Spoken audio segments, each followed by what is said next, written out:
प्रधानमंत्री को प्रोटोकॉल तोड़ के कतर के अमीर शेख तमीम को रिसीव करते हुए देखता हूं, जब मैं सऊदी के क्राउन प्रिंस मोहम्मद सलमान को प्रधानमंत्री जी को गले लगाते हुए देखता हूं, तो सोचता हूं कि काश प्रधानमंत्री जी अपने देश के गरीब भारतीय इनको इसी तरह अपने पन का एहसास दिला पाते। कभी मैं जब प्रधानमंत्री जी को शेख हसीना जी को प्रोटोकॉल तोड़ के रिसीव करते देखता हूं, तो मैं सोचता हूं कि कभी प्रधानमंत्री जी अपने देश की बेटी बिल्किस को भी इसी तरह से अपने पन का एहसास दिला पाते। कैब भोपाली ने कहा था, ये दाढ़ियां ये तिलकधारियां नहीं चलती, हमारे अहद में मक्कारियां नहीं चलती,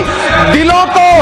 हम कबीले वालों के दिल जोड़िए मेरे सरदार, सरों को काट के सरदारियां नहीं चलती। श्री इमरान प्रतापगढ़ी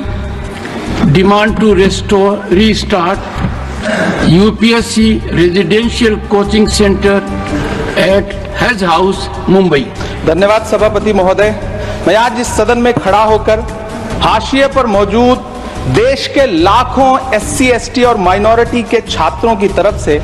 यूपीए की चेयरपर्सन रही श्रीमती सोनिया गांधी जी और पूर्व प्रधानमंत्री डॉक्टर मनमोहन सिंह साहब को सैल्यूट करूंगा,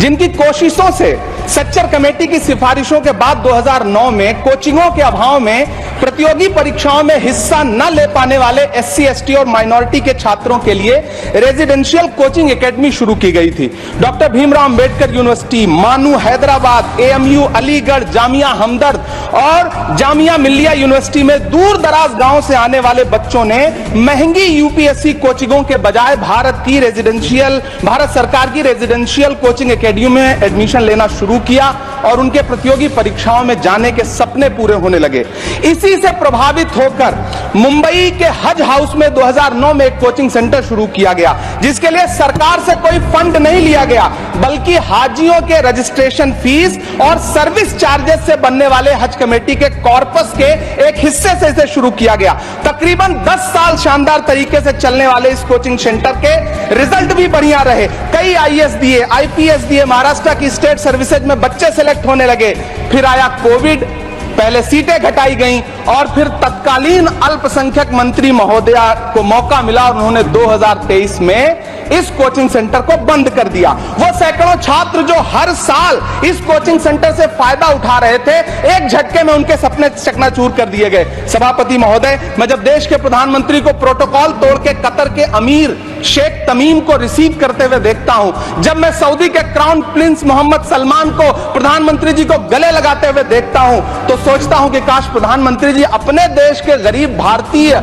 मोहम्मद सलमान और मोहम्मद तमीम को इसी तरह अपने पन का एहसास दिला पाते। कभी मैं जब प्रधानमंत्री जी को शेख हसीना जी को प्रोटोकॉल तोड़ के रिसीव करते देखता हूं, तो मैं सोचता हूं कि कभी प्रधानमंत्री जी अपने देश की बेटी बिल्किस को भी इसी तरह से अपने पन का एहसास दिला पाते। कभी कैब भोपाली ने कहा था, ये दाढ़ियां ये तिलकधारियां नहीं चलती, हमारे अहद में मक्कारियां नहीं चलती,